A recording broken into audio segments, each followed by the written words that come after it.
tusi le Ioannes fulmatasi. Ioannes fulmatasi matalil tatu faitau faiupue mua se fangata mai le lima ya ona motu le ina tau faitau faiupue fulmalfitu ya se fangata il faiupue tolu fulmalima pe ona ia ile mau masani le mau pupu o tu spaia ya uailo umai tatou. Amen. John chapter 11, start reading from verse 1 to verse 5, and then 17 to 35. Praise the Lord. Tatou malamalama i le tala, masani fo iona tatou whalongo ia o whaongaina inisio whailaunga, ia e momoli atuai le upo le atua mo. Amen. Ioannes fulmatasi tatou faitau fatasi faiupu e mua e o le lima ia ona tatou faitau whawaina e faiupu e fulmalfitu se ia o le faiupu e tolu fulmalima a faiu maua tatou alalanga mai ia le. Amen. Tatou faitau fatasi mai ai i ia o la salo le petania o le ai o Maria malona uso Marita o Maria fo ilea na ule ali ile umanongi ua solo ia fo i ona vai lona laulu ua mai lona tuangane o la salo ona ave lea o le fea ua ona tua whawhine ia te ia ua whapea mai leli ie whauta o lo o mai le ua alofaina e oe ua whafofonga Yesu ona whapea lea o ia o lene mai e le uina oti ai ona o le vi inga o le alii tua ina ia vi ia ai le atalii o le tangata wa alofa lava Yesu ia Marita malona uso a toa malasalo faiupu e sulmalfitu se ia o le faiupu e tolu sulmalima tatu faitau wai mai ai lau a mataina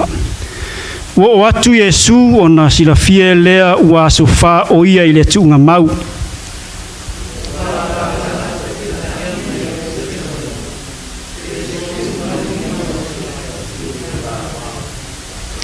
e toa tele fo i utaia na watu ia Marita ma Maria ina ia whaamawhana whana ia la ua ona o le latu angane.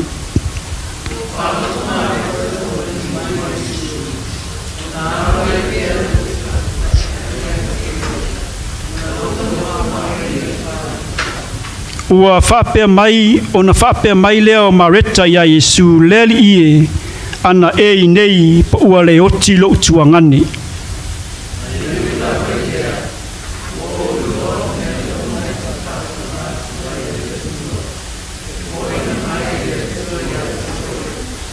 Ua fetala yatu Yesu ia te ia e toe tu mai lo tuangane.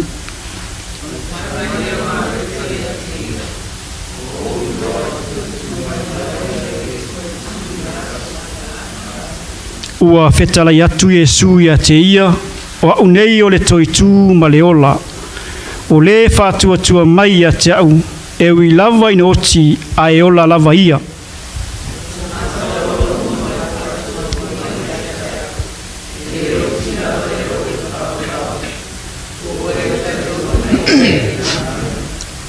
ona whapea maile o ia te ia i oe le ali ie ua o tali tonu lava o oe le keriso le alo le atua o le maliu mai i le lalolangi.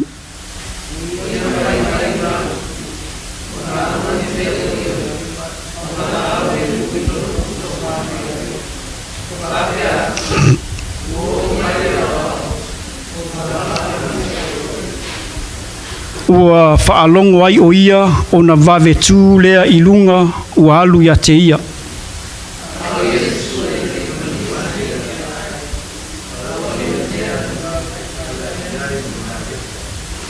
O tangata iu teia fo isai le fale maia ua whaamawhana whana ia te ia ua latoa ai atu ia Maria ua vave tu ilunga ma alu i fafo ona muli atu lea o i latou ia te ia ua faapeane o le a alu ia i le tunga mau e tangi ai.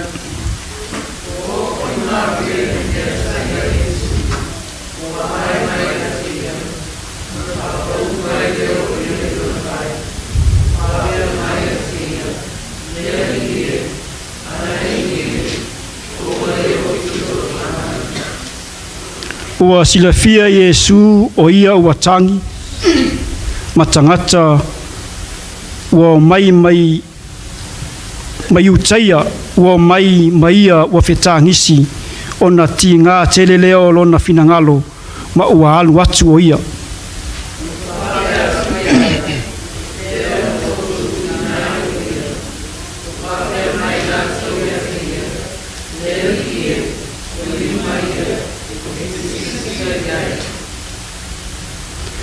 Ua tangi Yesu ta vai ta fatai fa petol su maleono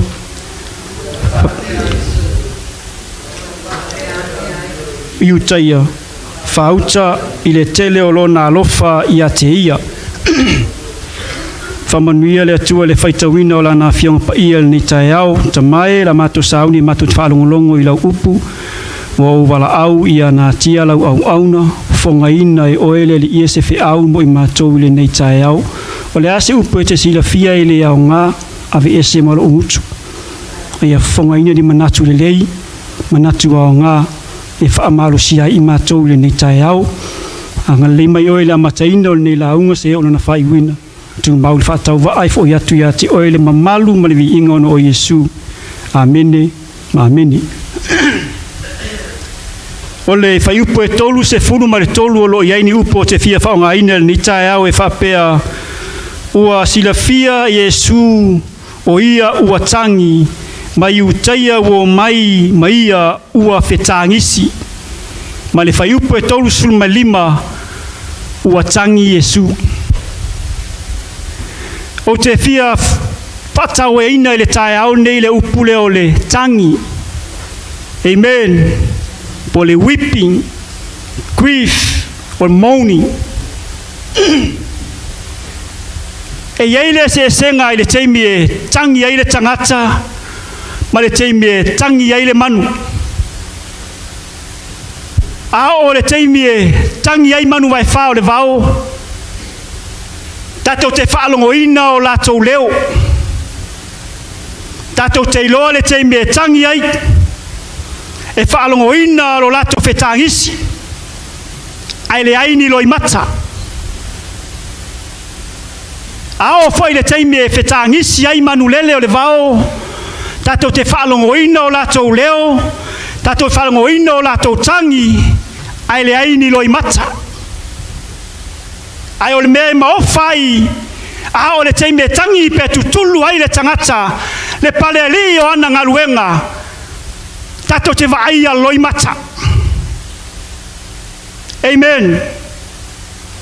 O lona na esenga, o mea na whai e whafonga o le atua, a o le teime whetangisi ai, e iai leo e peo tātou, ai le aini loi mata. Ai o le teime tangi ai tātou le tangata le pale li o ana ngaluenga sa palpalai o ana ao na whaia ilo na whaatusa e malingi ma tātou wa aia loi mata. Amen. O se savali mo tātou ni nei tae au e whapea lo na whaupina o le savali a loi mata. The message of tears. Praise God. Tolu tua inga tangata o le whetangisi i le tala lea e tolu fo ai tua inga tangi ma tua inga sa vali poni fe au o lie momoli o ino iloi mataia o le mea mua po le sa vali mua o le sa vali po se fe au mai le loi mata malingi na ia Maria ma Mareta. Amen. E whaingata te lema ma tuituil nei meo le oti. Mai maul nei alo langi tatu te ola ai. Ma nei en maftanga I tono se ainga. Ola fia. Ola saoloto. Ai pe ana le ai lava nei meo le oti. Amen. O sin langona whaingata. Amuia se ainga a ofeola pea matua ma whanau. Amen. A o se ainga o iai le matui tui ma langona ti ngā o le oti. E whainga tātele. E iai le loi mata malingi. E iai le ti ngā. E iai le whaano anoanga aisea na langa e matui tui pe a o mai le oti tonu o se ainga. Upa tuspaia ina woti sara whai mai na alu Abrahamo ua tangi tui. Ke le iloa po le ale winga ia te oe e te wha winga ile e pupu o le ua tangi tui. Whai mai wa alu Abrahamo ua tangi tui le ngata ua tangi tui ai ua tangi o no sara. Ai sea na langa o tangata e pele ilo na loto. O le tangata sa fo ina mai e le atua e whai ma ona va e whai ma ona fisoro soni le ua ai le oti. Whai mai ona alu le Abrahamo ua tangi tui ia te ia olona winga. O le tangi tui o se mea e o te leiloa ia te oe po le alo na winga ai pe o se tangi o le mawhai o na tau fiofi. O le tangi wa iai le loto ti ngā, loto mafatia, le wasau i fafo. Ele ske me tangi ile tangata pe va ai ai ta te lo tangata lai tangi moi. E o le maktanga yo nguku mo ka ai kangi. Amen. Telo taimi tele fi va ai. Talanga o le taimi tangi ile tangata se tangata wa pele ya te ia. O kangi o makanga yo nguku. Kelo o ia te lo tangata o lai tangi moi. Al ka fa ele pai e pe kangi keu. Nga kangi nga ka fa ele lo po sa wi fa lu. Amen. Ka ki mai kaua wai le ngofa penga nga ra ile ki mai kaua po nga ki fa penga. Ka mama le finge le po nga kangi vela ele e kangi ai le fia tangi. Ko ia nga lu ku la lu ku mau. Amen. Ko ia se lu aku. Akere mo tangi lofa. Lenga fai per amo ya sara tangi tu. Amen. Tangi mai le loto. Tangi o le alofa moni no maftanga wo motusia. Ina wo o le tala ya Yakopo. Fai mai woti Josefa. O le tamaititi sa pele ilo na loto. O le tamaititi sa ia fa apele ina le tele waso. O tupuane i tonu le ainga. O le mafuanga le na feitai uso Josefa. Ia te ia aisea na langa o wingo le toe ina ia te ia e fa apele. E fa apele langa ona i tonu se ainga. O se maftanga fa nau a fa tamaititi alofa i ele tamama le tina e feitai. Aisea na langa fa apele e ave iai melelei. O le teimi e mana o ise me le ma fainu tua e po le ale tangata e fai aisea o no le alofa. Ne wa falongo yo ya Yakopo le otio Josefa mal manatu Yakopo otio ia. Fai mai ona se ia le olona ofu le ia tala. Fai mai ua fa noa. Mai o atu ia lana fa nau o tam fai fa ma fana ia te ia. Lupa tu spai fa mai wa lema fai te malo lana tala o te alu ifo le tunga mau. Malo fa noa ono lo watali o Josefa. Amen. Mana ia le feaua Maria ma Mareta ia Yesu. Ai fai tau ia le tala. Ina wa ave le feau le fa mai nai lo le lei ia Maria ma Mareta le mele ia Yesu te loe. O se mele lei ma mama nai e te tatu o lo malama i lo watua. Praise God. Ele ave langa ave Maria ma Mareta ona ave le wali ipol au ave au e moli ia Yesu ele fa pe Mareta ko aku ko fisila ele ngu pa moli o fembe ngo fo Yesu ele isi me fa pe ngai tono le tala fa mai ngai lo le Maria ma Mareta le mele ia lo na li malona faola ele i masalo salo ele fesilingia foi o se me matango fia ia te oe me matango fia ia te au o lo malama i lo Yesu a le te mite saua i le tapoinga e te malama ia te ia o le mafuanga na si ia o lima mai fi fa longo i lo upu aisia na langa te malama i lo atua ma ngai la vengo savali no fia ia ngo fai ka fai mai savali ngai mai leli e fauta o lo o mai le walo faina e oi Lord, behold, he whom you love is sick. Ele fai mai ele fai marita. Ako aku leli fa mole va ai oi ua mai le e sili o ngalo fai ake oi. Le ai. Amen. Fai taula vengo savali fai mai le savali Maria marita leli ua mai le ua lo faina e oi. Ango ka kou ka Samoa leli va ai oi wa leva ma fa kakali aku lewa mai le ka wa sili masilo nga lofa ya ti oi te lo e wai lo Maria Marita le fa tu sa ina le lo fa la salo ya Yesu le ai e lo fa Yesu i ala salo ma le ainga le ma nei la vengo savali ma nei la vengo fe au ma la malama to e matango fie Kero au fuinga e a vese fe au po se savali le skangaka. Lu patus pa io le tali file mu e li liu e se nai leita. A vea se savali po se fe au malo loto mawalalu. E talia estangata. A vea savali vele o ke fie kalangoa ya oi kuol ho. La me kupu. La saungi met fusuanga. O ngora vengo savali ave maloto malo e ave se o ke fika la ngoa ya oi o le nektan o ke fika la ngoa ya oi la songai wale fikaria inga e ave fa mule la usunga umangi ka kapui e yask mai mesi o ke fika la ngoa ya oi e yai yasi mesi mawaso keimi le ya le ai fa yasuleli e o le taimi lua talangoa ai ua mafana au mai ele atua manatu lelei au mai ele atua langona lelei lua te talanoa ai manai ele vengo savali a Maria Marita ele fai ai a Maria fa mole le o la salo le kanga e sili o nga lofa ya oi le ua mai e fai mai Maria Marita le se ua mai le e ke alofa inga amen ua mai le e alofa ai oi Amen. Ua mai matinga ina leli le tangata te alofa ia ina langa loe Maria Marita o lo oia au na ile tu alofa. Ele fa tu sa ile lo fa la salo. Ele fa tu sa ile lo la alofa ya Maria Marita. Ele ai ua va ai Maria Marita ile lo fa le tangata le ila la tuangani. O me moni na ave maloi mata na langa o oti.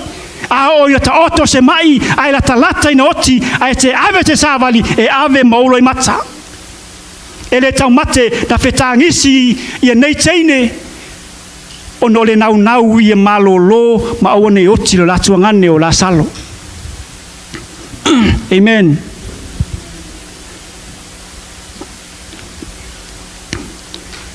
o le nau a Maria Marita e fia tu mauli maftanga ele mana o motu sia le maftanga e mana o fai pea na langolangona na ya te tatou e kime e makalangoi ma mafanga e makile manga o polea le makuku fai fanga o ke manga o ya ke o ko ka kingu fufakas amen kan ngoi o kile popole umale a onga faile a onga mawalu manga I fai ko rua mafangau ko kile manga o ko kiwese o kile manga o I winga fa Amerika sulval tau sanga tuli ala utala noa ila fangau pole ale umi tatu feola ila langi nei tatu no nofo ma mafuta fatasi amen amu ia se ainga e fa pena mafuta fatasi feoti fatasi tinga fatasi pa fa no fatasi tonu se ainga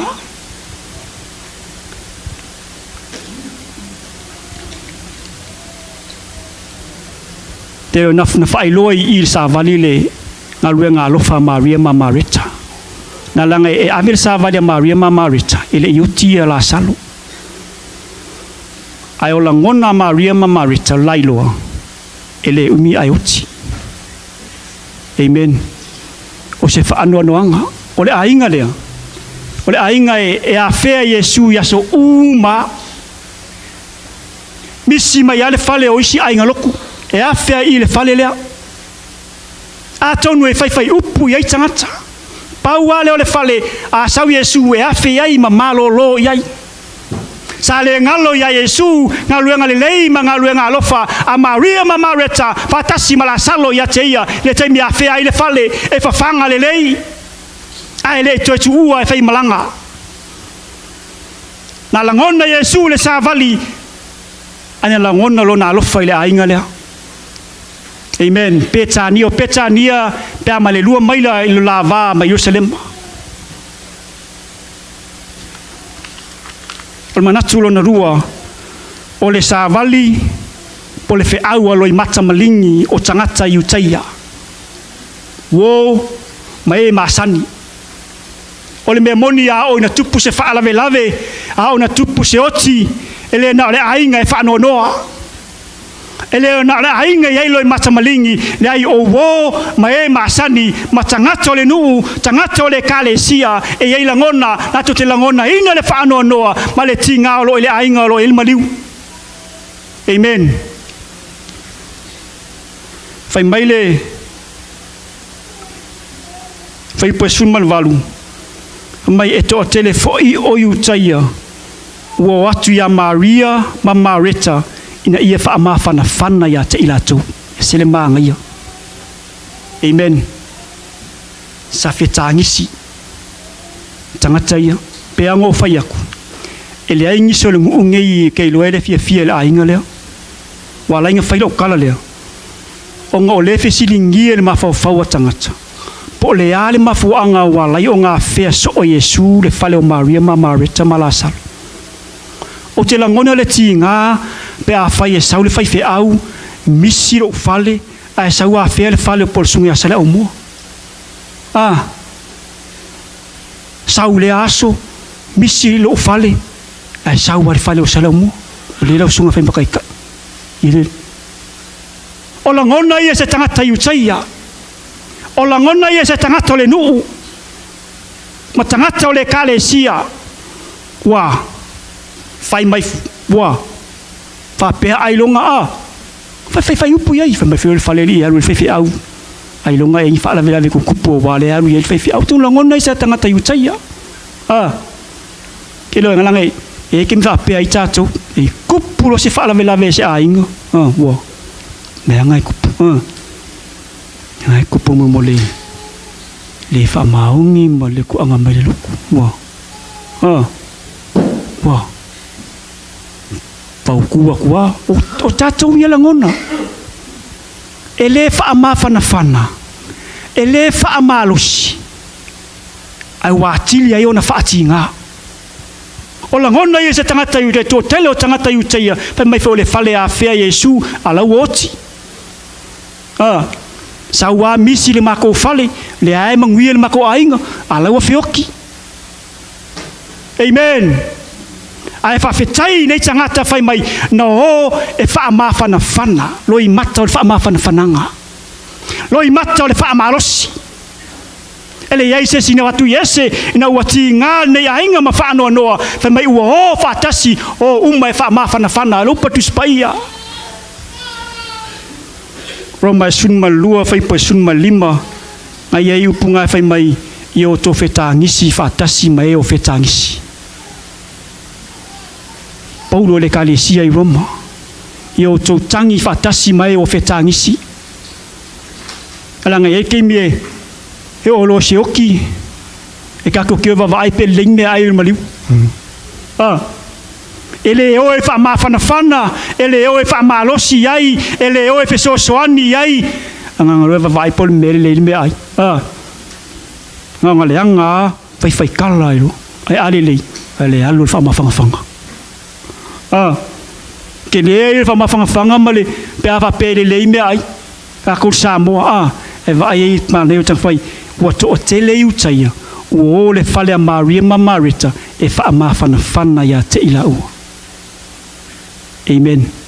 Amu ia se e kalesia pe atu puse fa ala velave ai tatu ma fana fatasi tatu tinga fatasi pele ai ni tatu me alofa e ave feso ani ai e tatu o e fa ma fana te lo e langona na ainga ma fana na langa lai mana o mia oe e mana o mia tatu te ngalulu e fatasi pe ai ni fa anu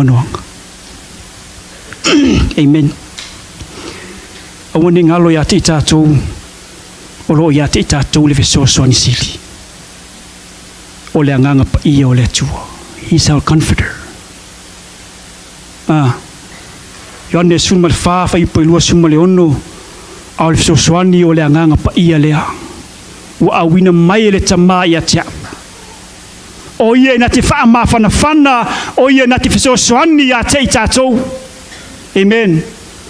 Ole comforter le ka mai I le pule simal failu suma le ono e sau mai upu e lengi ole parakletos the fama fana comforters. It's come from the Greek word parakletos. Olona winga is a common noun refer to one called alongside. Olo fatatau le tangata e nofo iau au tafa. E le alu ese maoe. A ole te meti ngā ai e fesosoani. A ole te me te whaanoa noa ai e wha mawhanawhana. E wha aloto tele ia te oe. Olo tau tala I le nganga pai o le atua e le mawhai o na alu ese maoe. E ai le teimi e alu ese ai la uo.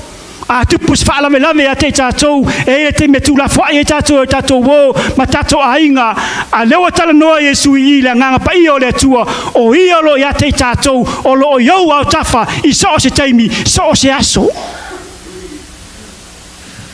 Amen. O le memun mudi o le sa vali po loi matamalingi sai lo tatou li ima lo tatou faola o Yesu Keriso. Mau fai pa tolu sima lima fai mai ua tangi Yesu. Aisea na langa leo va ayatu ya Maria ua tangi. Va ayatu Yerusalema ya Yutaya ua fetangisi. Fai mai ona tinga leo lo na loto aisea na langa o le tinga o le lofa. Mai ona tangi ai leo ia. Na langa e tinga le lofa. E sau mai le loto a ona tinga ia te oe e malingi o loi mata aisea na langa o le lofa mafuanga le lenga tangi Yesu mai ua ia tu ma va ia tu e le fetangisi a Maria ma Marita fa atasi matangata Yutaia e leo nke mai leo ua fetangisi tele mai patus pa ia talo na faitawina mai ona tinga leo na loto ona tangi ai leo ia. Amen. O le alofa tele. Langa o I o le alofa muti vale. O I e tele lo na alofa. E le whailonga tangata. E le whailonga lanu. E le whailonga taimi. Ai alofa o I e so se taimi. E tupa ini whaalave lave. Ma o ai le ti ngā ia te tatou. Yane momori yane fai pe valu mai lu po se le alofa o le lo e ia le tua o le tua o le alofa lava ia o ia alofa ia te tatou o a tatou tinga mo tatou fa no noanga e tu maulo na alofa ia te tatou mai no wa fa longo ia Marita o sau Yesu le yo mai Yesu ile ai wo mo e Marita e fa ta ia Yesu. Amen. Ai o Maria fa mai lenga ngofua I le fale le imingoi e ia le mafuanga longa kala iskanka fa mai muamua fa mai le iloa Maria o le wasau Yesu nga Marita lona lua fa mai ona o le ti nga tele o Maria ona ual tuaina sau Yesu mafuanga le ia luai ele yo mai ia Yesu ile ai e mai o mo e Marita e fafta ia Yesu aluakua Marita fai maia ia Marita Yesu leli e anga e ingei ele o kira makuangangi. Amen. Mana tuana avele fe aua Maria ma Marita ya Yesu. Anga whaalonga o Yesu patuspai mai onga ngofole o ia i isi aso e lua. E le whai ngofia ya Yesu o ngā vave mai i le mai. Ai iei le mafuanga na toe nofo a Yesu i aso e lua ma whaatalitali te me oti ai. Amen. Mana tua tala Yesu fa mai Yesu o le mai le ngā e le uinoti. Ai ono o le mamalu ma le vi inga o le atua. E le whainga kā ia Yesu o ngā mau al whiau li mami uke o mai i merele mai. Ai whai upatus pa ia maritala ndatu whawhaitawina whai mai ua whaatuai mai Yesu. Whakali aso e lua e o mai Yesu i le ai. Wo tila salo. Amen. Pai mai a Yesu ia Marita. Wa o neo toi tu maleola. Amen. I am the resurrection and the life. O le whaatua mai atia. E wi lava inoti. E ola ia. Anga umar ngamo mo e Marita. Alwaku Marita la engo foi Maria. Fai mai a Marita ya Maria. Maria. Fala au Yesu ia te oi wha mea te alatu. Amen. Sa iei loto ti ngā ia Maria lupa talana ta whaitawina. E le whatuai ia Maria.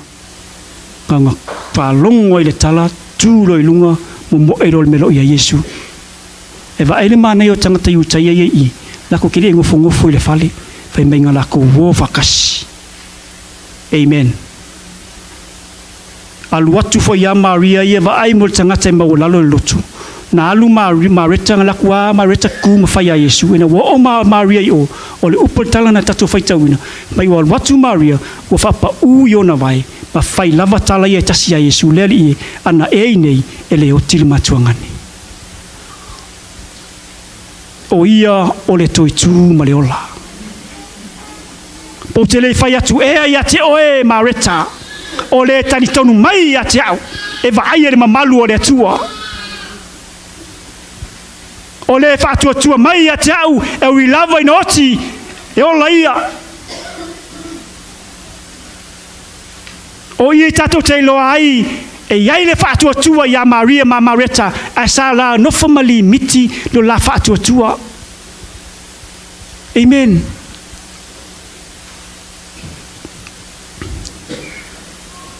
Mai tato la haunga ni tae o le sāwali aloi mata. Mua o le whaau sa ia Maria ma Marita. E le mana oi motusia le maftanga. E fia tu maupea. O le sāwali le sa i tangata iutaia. O le anganga wha amawhanawhana. O le anganga wha amalusi. O le wai ati tātou le vai teimi whaingata. Vai teimi wa tupu ai le whitanga i tonu o le kālesia. Tonu o le ainga. Mana o lava le tangata ia e alolona waa. Mana o lava le tangata ia e whailona ainga. Wa lava au ia. A o langona ia. Lea na tau atu e iutaia. Maria ma Marita. Matu te fia fisosoani. Maria ma Marita. Mate fia wha mawhanawhana atu. A whai o ti ngā ina. Nefo e ti ngā inei. Langona leo le tangi. Matu te fia whetangisi whatasi maulua. Ese le manai o ia to inga langona. Langona na wa tawana tato iai ne vai teimi wa tato iai. Fa mole le kale sia le atua. A fai tato te tinga fatasi. A tato fa noa fatasi. Na langa le tutuse mapea a inga. Tato te le tutuse mapea. E ei te me o hai fa noanga. Ma puapua ngā ma whainga tā. Fa mole tato fe mawhanwhanai. Na langa lo ia te tātou le nganga o le atua, o ia o lo tātou wha mawhanawhana sili, o ia o lo tātou whesoasoani, na awina mai le atua, e ala lo tātou li o Yesu Keriso. Le sa vali por fe au sai lo mata lo tātou li ma lo tātou whaola, ta watu ia Maria ma Marita, o au le tangata e alofa. Na ia whaatino ina, na tu ua lo na mamalu, tu ua lono no fuali a sa fatino lona lo fa ya te tatou le foi na ya watu ya Maria ma Marita o au le toi tu maleola fa tu mai ya te au e wi lava no to popoanga e wi lava no to mafatia o au mafana fana ai o to o te feso soani se yo ile fa vau mana ia langona se lo tato li me lo tato faola Yesu Kristo e leon va pe o tato lo fa ya te ia ai o ia wa alfa mai ya te tato e pe sa vale Maria ma Marita le li esau wa mai le wa alfa oi na tu siri ma Maria ma Marita ia Yesu na ngo io le lofa o io la matanga o le lofa o io la matanga o va venga ma family yanga i tonu le ainga amen ele fai mai Maria le li se wa mai le silo nga alfa ya ki oi kala nga fa fo linga e ku nga fe aunga na le se fa fa ke al fa au pa molo sunga o ka kale lo fa ya oi e va ku ke kusi va ku na lo fa ya oi le wa mai sau va ile manga yo le fe au Maria ma Marita se wa mai le e lo fa yo e la ngo o le lo fa la va ya o le patus pa ya o le atua o le lo fa la va ya e lo fa ya ti oi e lo fa ya ti amen ia oi le tua ni taia fa mon ia oi la upu ni taia o le i ngaluenga lo nga pa ia na te fa matala wi ili ma fa matala lotu la upu ma la sa vali ni taia fo ya tu ya te oi le vi ingo no o Yesu ma tu wole ma tu wala awa tuai amen amen